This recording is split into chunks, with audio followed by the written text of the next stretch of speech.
Alhamdulillahilladzi bini'matihi tatimmatus salihat.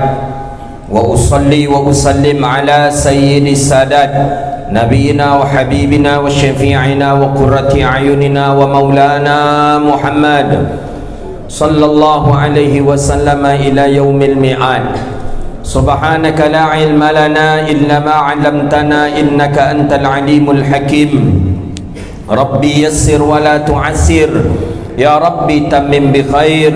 Allahumma salli ala sayyidina Muhammadin al-Fatih lima ughliqa wal khatim lima sabaqa nasiril haqqi bil haqqi wal hadi ila siratikal mustaqim. Sallallahu alaihi wa ala alihi wa sahbihi haqqa qadrihi wa miqdarihi al-azim.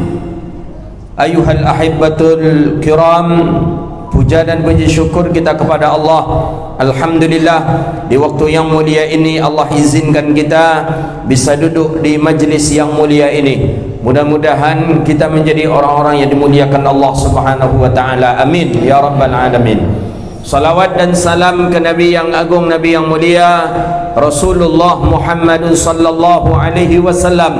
Allahumma salli wa sallim wa barik ala sayyidina Muhammadin tibbil qulubi wa dawaiha wa afiyatil abdani wa shifaiha wa nuril absari wa diyaiha wa ala alihi wa ashabihi bi'adadin kulli ilmillah ya rabbal alamin.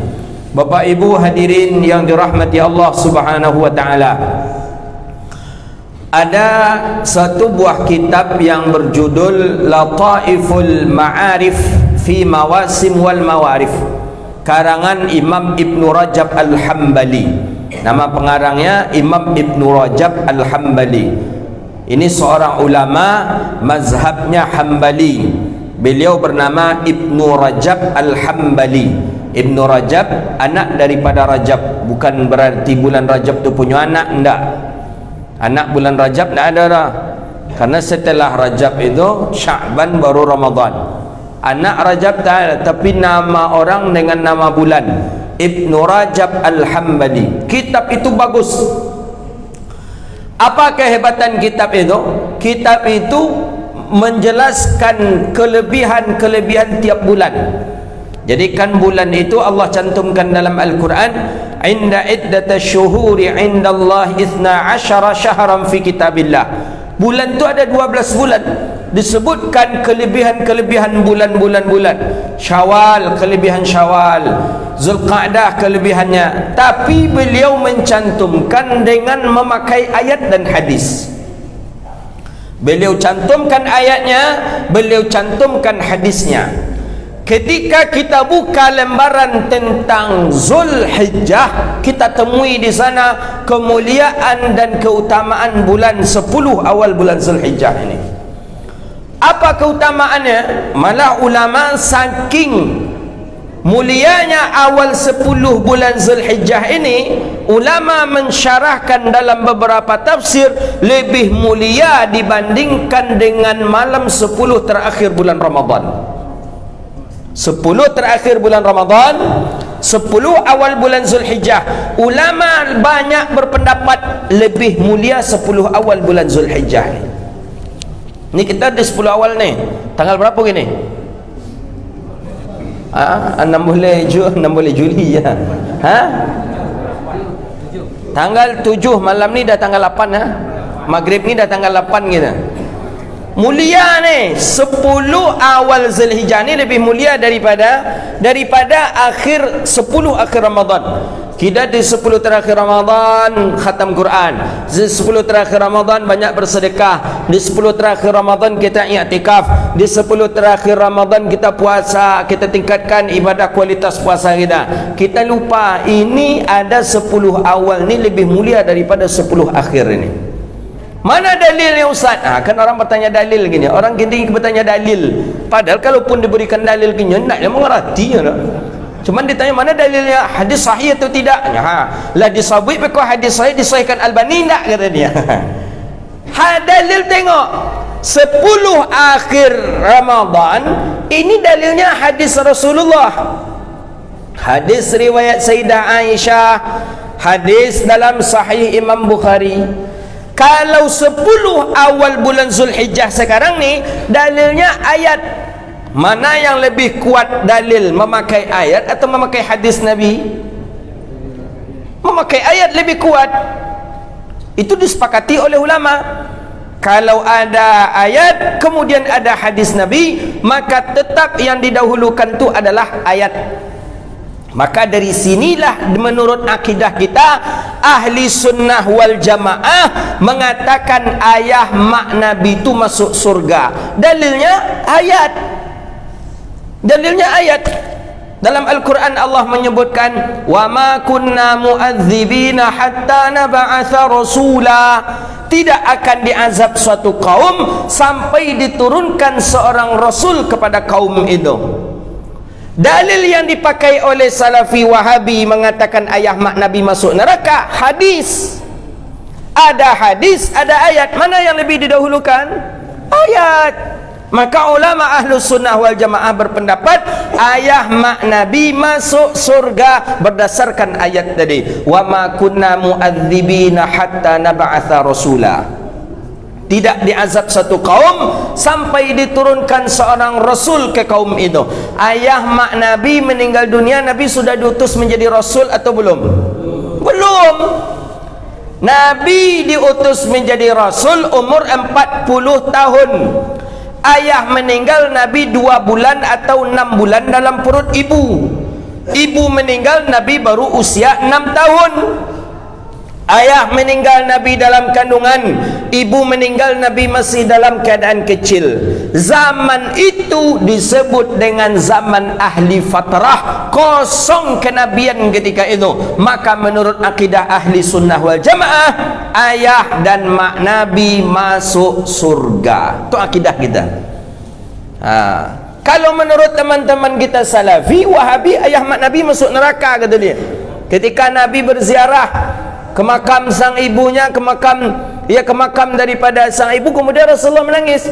Bagaimana ke makam sang ayah? Bagaimana dengan ayahku ya Rasulullah? Kata Nabi, ayah engkau dengan ayahku sama dalam neraka. Maksud hadis itu pun ditakwil oleh Imam Ibnu Hajar. Maksudnya bukan daripada ayah kandung, tapi maksudnya adalah paman.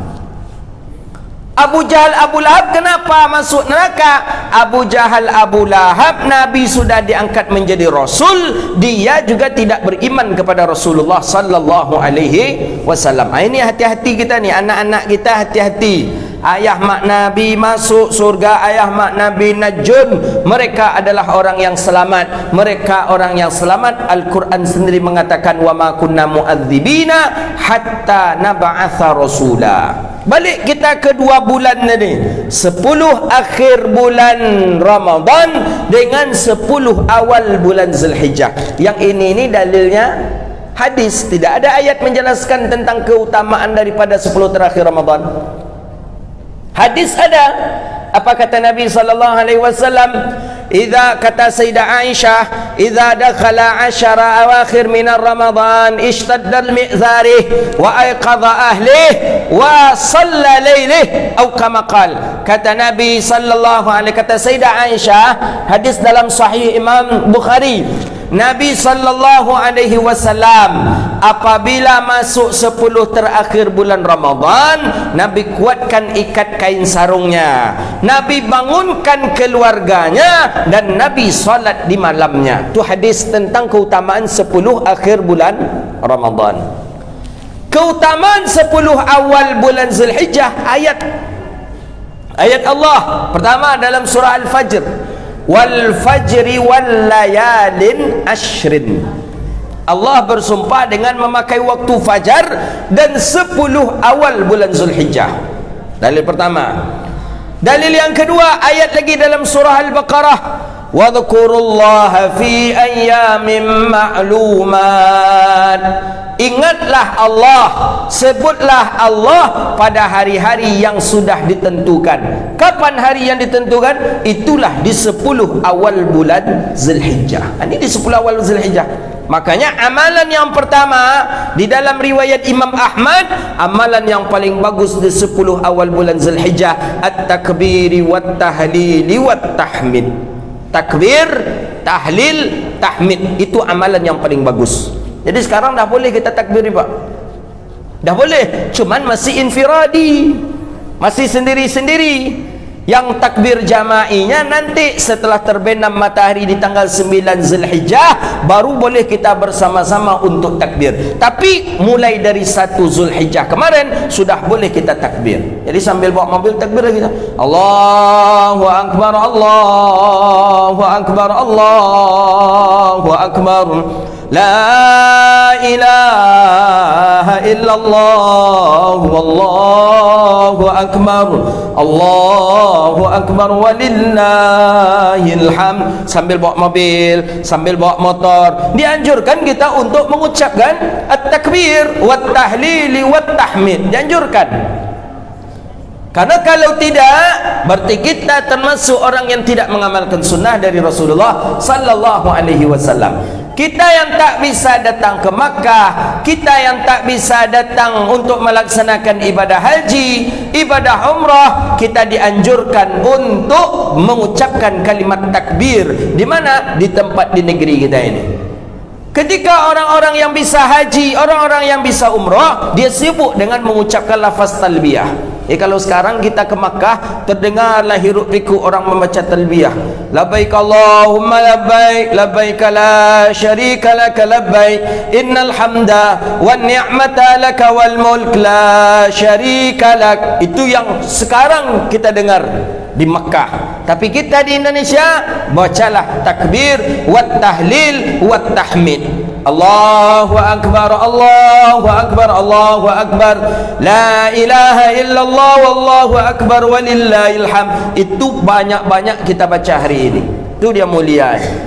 Maka oleh karena itu amalan yang paling pertama, yang paling bagus kita amalkan di 10 awal bulan Zulhijjah, hadis riwayat Imam Ahmad.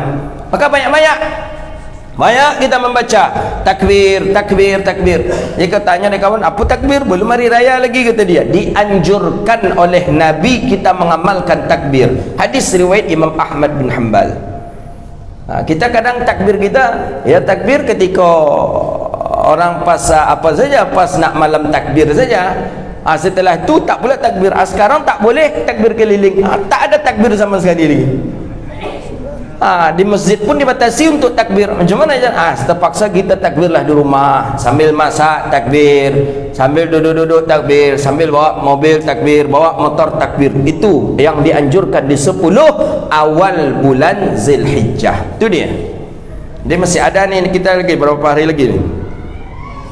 3 hari lagi, 2 hari lagi, besok sudah masuk tarwiyah, kemudian besoknya lagi hari Arafah. Dia dinamakan oleh ulama 4 hari saja. Dalam Nuzhatul Majalis fi Naqaif Nafais, Imam Abdurrahman As-Saifuri mengatakan ada hari tarbiyah, ada hari tarwiyah, ada hari Arafah, ada hari nahriyah. Ini punya sejarah nih. Punya sejarahnya. Hari tarbiyah, hari pertama Nabi Ibrahim bermimpi. Karena Nabi Ibrahim ini setiap tahun kurbannya banyak. Berapa kurban Nabi Ibrahim? Dalam majalis Saniyah, Imam Fasni As-Sidqi Al-Azhari, beliau mengatakan kurbannya Nabi Ibrahim dalam setiap tahun 5,000 minal ibil, 5.000 ekor onta, 50,000 minal baqarah, 50.000 ekor sapi, 500.000 ekor kambing. Itu kurbannya Nabi Ibrahim. Siapa kita yang ada kurban sebanyak itu? Kurbannya Nabi Ibrahim alaihi salam 5.000 ekor onta, 50.000 ekor sapi, 500.000 ekor kambing. Setiap tahun itu yang disembelih oleh Nabi Ibrahim alaihi salam. Makanya tak ada dalil kita mengatakan dan nak berkurban tahun kau ada ustaz. Apa nak ibu berkurban? Kurban adalah cukup, kata ibu tadi. Apa cukupnya? Ya sudah 7 kali saya berkurban, kata dia. Tak ada, belum ada apa-apa itu kalau 7 kali itu. Nabi Ibrahim 5.000 onta, 50.000 ekor sapi, 500.000 ekor kambing setiap tahun. Sehingga merasa dekatlah Nabi Ibrahim ni dengan Allah. Kata Nabi Ibrahim, "Lau kana li ibnun lazabahtu ilallah." kalau aku pun punya anak ya Allah, akan aku sembelih dia untukmu ya Allah. Bayangkanlah. Padahal Nabi Yuna Ibrahim ketika itu usia dalam beberapa riwayat dalam Qasasul Anbiya ada mengatakan 70, ada mengatakan 80 tahun. 80 tahun tu kalau di kita kini kau tak mungkin punya anak lah tu lah nyanyuk 80 tahun takkan mungkin. Ternyata Allah takdirkan punya anak. Sang istri sudah berusia 70 tahun punya anak. Memang Pak, kalau kita laki-laki Pak, memang banyak kisah, banyak cerita, banyak pengalaman. Kalau laki-laki berapapun usianya insya Allah masih produksi. Bukti contoh saja di Kampar ada namanya Syekh Abdul Ghani, pernah saya kisahkan. Syekh Abdul Ghani itu lahir di Batu Bersurat 13 Koto Kampar, usia meninggal dunia 130 tahun. Orang Riau yang mengaji ke Mekah dulu berdua saja, 11 tahun di Mekah. Satu Syekh Abdul Wahab Rokan, yang satunya Syekh Abdul Ghani dari Batu Bersurat, mengaji ke Mekah tahun 1800-an. Di usia yang ke-100 Syekh Abdul Ghani menikah dengan seorang perempuan yang bernama Umi Maryam, orang desa Batu Gajah. Batu Gajah tu kalau bapak ibu datang ke Kampar ada desa namanya Petapahan. Di Petapahan 15 kilo arah ke dalam itu ada nama desa Batu Gajah. Itu pinggiran Sungai Tapung itu. Perempuan usia 21 tahun. Syekh Abdul Ghani usia 100 tahun. Bayangkanlah 100 dengan 21. Dulu Pak orang bangga Pak dapat menantu buya, senang orang. Sekarang orang takut menikah dengan ustaz. Karena sekarang ustaznya kere-kere, tak berduit. Orang sekarang cari menantu yang gagah, berdasi, bajunya licin. Ustaz-ustaz pakai kain sarung, pakai selendang. Jadi kadang ragu ibu-ibu kau ambil menantu ustaz. Entah you letak lagi makan ustaz kau tindak anak wak besok dan ragu dia. Dulu orang bangga, ya nikah dengan anak saya je lah, ya buya nikah dengan anak ambo je lah buya. Dulu seperti itu. Dulu orang dulu berharap keluarganya itu min ahlil jannah, sama-sama masuk surga gara-gara nikah dengan seorang ulama dari nikah. Di usia 100 tahun Syekh Abdul Ghani, Umi Maryam usianya 21 tahun menikah, masih memproduksi menghasilkan anak, 6 orang anak. 6 orang anak. Anak pertama dari istri yang ke-6 ini itulah Syekh Aidarus bin Syekh Abdul Ghani Al-Khalidi Al-Kamfari. Jadi kalau kita laki-laki Pak, insya-Allah masih produksi Pak. Jadi tak usah Pak risau lah kalau apa bisa, masih bisa menambah. Bayangkanlah Syekh Abdul Ghani usia 100 tahun masih menggendong anak bayi, anak beliau itu bayangkanlah tu. Awak kalau sampai 100 tahun tu lah mau apa awak tu Kita jangankan 100 tahun lah, 70 tahun baru nyanyuknya minta ampun datuk lah. Sekali diulang tak ya, sekali tu tutuplah pintu Pak, tutup lagi kata dia jendela tu. Padahal baru pagi baru dikatain lah sanjo hari tutuplah maghrib kata baru pagi baru. Tu saking nyanyuknya atuk tadi tu baru 70 mu atuk tu baru.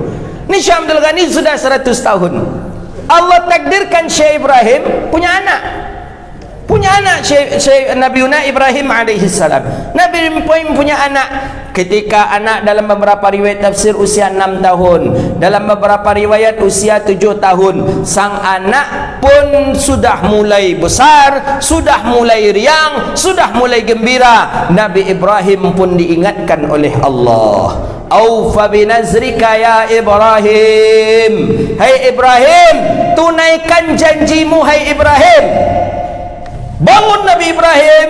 Maka Nabi Ibrahim menganggap mimpi itu biasa saja. Itu awal pertama kali mimpi. Itulah di tanggal 7 Zulhijjah, maka disebut dengan hari tarbiyah, hari yang diingatkan Nabi Ibrahim alaihissalam.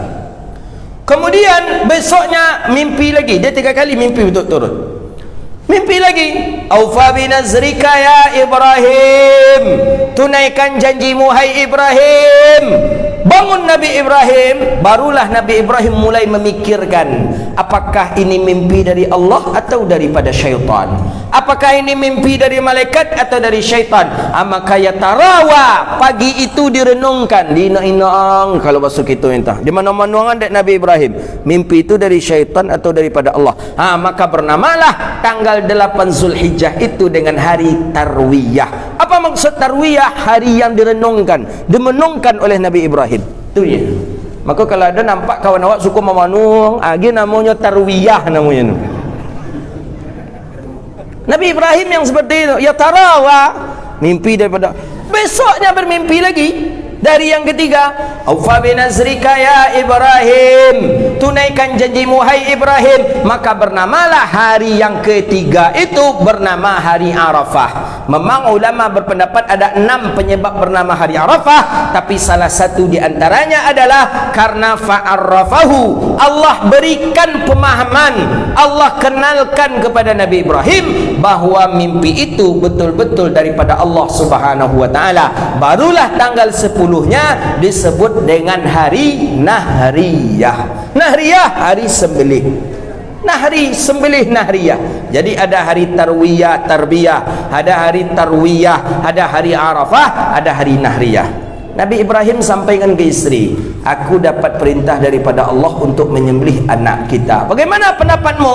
Ya kalau itu perintah Allah, lakukanlah. Istri-istri muti'ah, istri taat, disampaikan oleh Nabi Ibrahim kepada anak, dinukilkan dalam Al-Quran, ya bunayya inni ara fil manam anni azbahuka fanzur madza tara. Nah, aku diperintahkan oleh Allah untuk menyembelihmu nak. Madza tara, bagaimana pendapat engkau nak? Anak pun anak yang taat, anak pun anak yang beriman. Sang anak langsung menjawab, ya abati fa'al ma tu'maru satajiduni insyaallahu minas sabirin. Ya, kalau memang itu perintah daripada Allah, laksanakanlah ya, mudah-mudahan engkau mendapati aku dalam keadaan sabar. Anak-anak yang taat, istri-istri yang muti'ah, maka Nabi Ibrahim pun layak sebagai Khalilullah. Jadi pertanyaan nak terbayang dah bapak ibu-ibu, kenapa di dalam solat kita Nabi Ibrahim disebut sebanyak tu para nabi? Kenapa nama Nabi Ibrahim? Mestinya nama Nabi Adam lah. Nabi Adam lah mestinya. Kenapa kok Nabi Adam mestinya? Ya Nabi Adam Abul Bashar. Nabi Adam bapa daripada segala nabi. Nabi Adam awalnya nabi. Nabi Adam makhluk yang utama Allah ciptakan. Kenapa kok nama Nabi Ibrahim di dalam salat? Mesti Nabi Adam. Iya kan, Nabi Ibrahim mau baca kan? Enggak, Nabi Ibrahim berbeda salat wak. Lambik jawabnya nampak. Anta kok lain pula mazhab orang yakin ni tak tahu kita. Apa? Nabi Ibrahim kan? Kenapa Nabi Ibrahim? Ni dia. Ni jawabannya. Mesti Nabi Adam lah. At-tahiyatul mubarakatus salawatut thayyibatu lillah.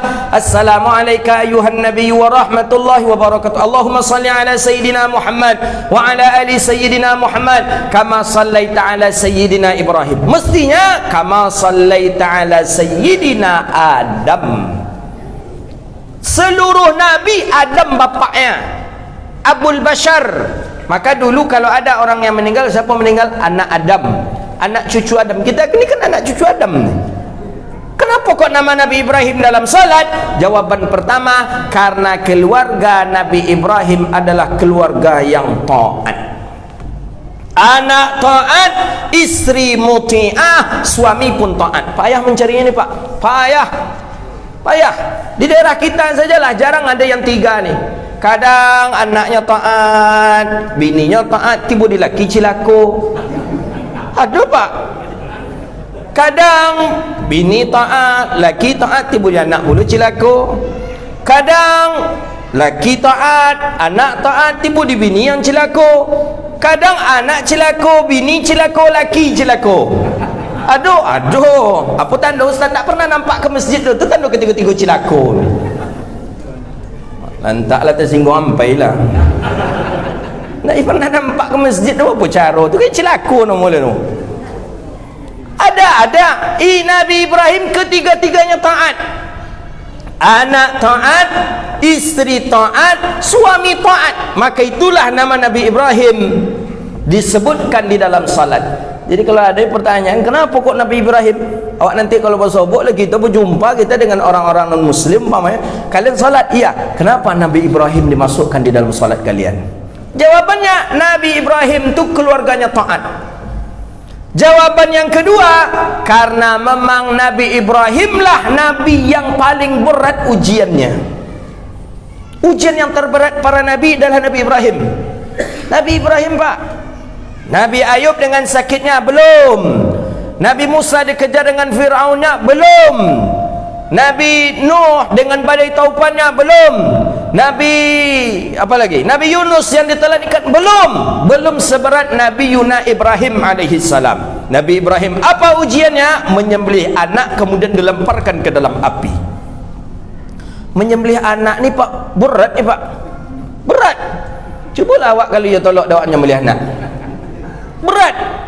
Ndak punya anak ternyata disuruh pula menyembelih. Bayangkanlah ketika Sayyidatuna Hajar memberikan pakaian yang bagus kepada sang anak, diberi anak disisir watarihus syi'ra, disisirkan rambutnya, diberi pula wangi-wangian minyak rambut kepada rambut sang anak. Begitu dia di dalam tarikh kita baca, di dalam kisah kita baca, sebelum Nabi Ismail akan disembelih, dipakai pakaian yang bagus, disisir rambut, dikasih minyak rambut. Itu pula lah dalilnya orang-orang tua-tua kita dulu di kampung-kampung kita, sebelum kerbau sapi itu disembelih dikasihnya minyak kemiri sapi itu dulu. Ya, di daerah saya masih sampai sekarang masih ada Pak. Jadi dipanggillah kelompok 15 fulan. Di Aceh masih ada orang mengamalkan itu sebagian ini. Jadi datanglah mak-mak ni bawa sisir, kemudian bawa minyak kemiri. Ambil minyak kemiri, dikasihlah kerbau tu, kepala kerbau tadi itu minyak kemiri. Itu disisir oleh ibu-ibu tu, mak-mak tu. Kadang buat kacau cermin pula tu, disuruh pula pecamin kerbau tadi tu. Jadi saya agak protes dulu sebelum berangkat ke Mesir. Apalah mak-mak kau gitu sih? Apa ni yang dikerjakan ni? Ustaz nak tahu tu ustaz donya. Apanya? Alun sampai kaji ustaz le kata dia. Apa alun sampai kaji ustaz le kata dia. Ikulah yang disebut dengan tafaul tu kata dia. Memang ada di hadis Nabi, inni uhibbut tafaul. Tafaul tu mencontoh, meniru. Ikut dulu yang dikerajokan de ibu Nabi Ismail sebelum Nabi Ismail tu disembelih kata dia. Dia lagi disikitkan rambut, dia lagi pakaian, dia kasih apa minyak wangi, minyak rambut sebelum Nabi Ismail disembelih ikut dulu. Jadi kata mau, iya betul itu Nabi manusia. Ikut kabau kau kata dia. Habis pun bau kilo-kilo minyak kemiri tu takkan harum kerbau tu kata dia. Ya biarlah kata dia. Jadi kalau untuk mencari hukum haram sih tidak haram. Tidak haram. Kalau ingin melakukan silakan saja tafaul. Tapi tidak sunnah ya tidak. Wajib juga tidak wajib. Tapi orang kita sekedar tafaul tadi. Tafaul itu ingin meniru gaya Nabiuna, ibu daripada Nabiuna Ismail alaihi salam. Ketika dibawa berpesan berwasiat sang ayah, sang anak, ya irfa' libas, ya irfa'u libasuk, ya sing-singkan dengan baju ya, kata sang anak, supaya jangan terkena darahku ya. Kalau nanti terkena darahku ya, ibu akan sedih ya. Bayangkanlah tuan pesan anak kepada ayah. Siapa kita yang sanggup macam tu? Nah, ada kita yang sanggup. Awak jangankan untuk itu, menyebut ke anak aja dan disuruh di Allah Ta'ala menyembelih wang. Macam mana menurut wang? Semua lah anak dah ayah dan semua dia kata ni. Ini anak-anak taat pasrah. Irfa' cincin kalengan. Kemudian kata Nabi Ismail, isra'us sikinuk, kencangkan ya pisaunya ya, tajamkan ya, likaila tahzini, supaya jangan terasa sakit, supaya jangan aku sakit. Makanya menyembelih itu tuh kencangkan, dan pisaunya diwajib tajam. Pisau harus tajam. Tajam dia, kalau tajam kencangkan, cepat dia selesai. Ini ada yang menyembelih macam gergaji. Halun je dah, ulang je balik. Mana boleh? Tak boleh. Itu pesan Nabi. Sakit itu luar biasa. Makanya kencangkan, tarik. Jangan macam gergaji seperti ini. Jadi muskilah itu. Ada yang macam gergaji dia. Dah terangkat diulang pula lagi. Tak boleh. Imam Hanafi dalam mazhab Hanafi, kalau pisau sudah terangkat diulang kembali, itu binatang hewan sudah menjadi bangkai, dibuang, haram hukum memakannya dalam mazhab Hanafi. Dalam mazhab Syafi'i, ketika pisau terangkat diulang kembali, yang menyembelih mendapatkan dosa dan makanan masih dibolehkan atau halal. Maka hati-hati, jangan. Maka pisau itu pisau tajam. Ini pisau pula sekali dua pisaunya, lebih lagi haram. Pisau ini tak terangkat, tak tajam, datang pisau baru, macam itu juga tak bolehkan dalam pandangan syariat. Siapa yang kuat ujian seperti itu? Nabi Ismail dengan Nabi Yuna Ibrahim. Telah akhir cerita, disembelilah Nabi Yuna Ismail. Ketika itu Allah ganti Nabi Ismail dengan kibash, atau yang disebut dengan binatang ternak, yaitu kambing. Dalam riwayat Nabi Ismail ikut menyaksikan, dalam riwayat yang lain Nabi Ismail tidak menyaksikan, tapi Nabi Ismail sudah diangkat oleh malaikat sampai ke rumah. Banyak riwayat-riwayat tentang itu, tapi pada intinya Nabi Ibrahim, Nabi Ismail orang yang sudah sukses dalam ujian Allah Subhanahu wa taala. Yang ketiga, kenapa nama Nabi Ibrahim diletakkan di dalam solat? Karena silsilah ranji keturunan Nabi Muhammad sallallahu alaihi wasallam itu silsilah sampai kepada Nabi Yuna Ibrahim alaihi salam. Jadi tiga itulah dia. Kalau bertanya orang ke kita, kenapa Nabi Ibrahim ada di dalam salat? Jawabannya tiga. Pertama, karena keluarga-keluarga yang taat. Kedua, karena ujian yang terberatnya para nabi adalah Nabi Ibrahim. Yang ketiga, karena silsilah ranji keturunan Nabi Muhammad itu berasal daripada Nabi Ibrahim alaihi salam. Itu dia. Maka nama Nabi Ibrahim disebut, tidak nabi yang lain. Kan kadang kita berpikir, kok nama Nabi Ibrahim, ada apa dengan Nabi Ibrahim? Maka syariat-syariat yang ditinggalkan oleh Nabi Ibrahim, sebagian ada yang diamalkan oleh Nabi Muhammad. Di antaranya sa'i Safa Marwah, tawaf, wukuf, kurban, semuanya dulu adalah syariat Nabi Ibrahim, kemudian diamalkan oleh Nabi Muhammad menjadi syariatnya Nabi Muhammad sallallahu alaihi wasallam. Jadi sekarang kita berada di 10 awal bulan Zulhijjah, lebih mulia daripada 10 akhir Ramadan. Perbanyaklah mengucapkan takbir wat tahlil wat tahmid. Yang kedua, perbanyaklah melaksanakan ibadah puasa. Kita puasa, dalam hadis Sayyidah Aisyah, Nabi tidak pernah melakukan puasa yang lebih banyak di bulan Ramadan selain dari bulan Ramadan, kecuali 2 bulan saja. Bulan Ramadan full Nabi puasa, kecuali ada 2 bulan yang Nabi banyak puasa di dalamnya. Sya'ban satu lagi Zulhijjah. Jadi di Zulhijjah ni Nabi banyak puasa, Pak. Sya'ban 1, Zulhijjah 1. Ada dalam kaul Nabi puasa tanggal 1 sampai tanggal 9. Ada yang mengatakan Nabi cuma 7, 8, 9. Tapi pada intinya hadisnya kuat, itu dianjurkan kita puasa tanggal 9, bernama puasa hari Arafah. Apa kata Nabi SAW? Man shama yaumil Arafah, siapa yang puasa pada hari Arafah, ahtasibu 'ala Allahi ayyukaffira sanatan lati qablah wa sanatan lati ba'dah. Allah ampuni dosanya setahun yang lalu dan setahun yang akan datang. Jadi kalau kita berpuasa besok hari Senin kita berpuasa, 2 tahun Allah ampuni. Allah ampuni dosa kita setahun yang lalu dan Allah ampuni setahun yang akan datang. Dosa ini dosa besar atau dosa kecil, Ustaz? Ulama berpendapat dosa itu adalah dosa kecil. Jadi dosa besar tak bisa. Dosa besar itu taubat cuman kepada Allah. Taubat, menyesali diri, Allah ampuni. Tapi dengan puasa ni Allah ampuni dosa kecil. Dosa kecil lumayan lah. Berduto dosa ketek. Bukan berarti berduto dosa ketek, berduto taruh aja besok lagi. Nah. Tapi memang berdosa termasuk dosa kecil.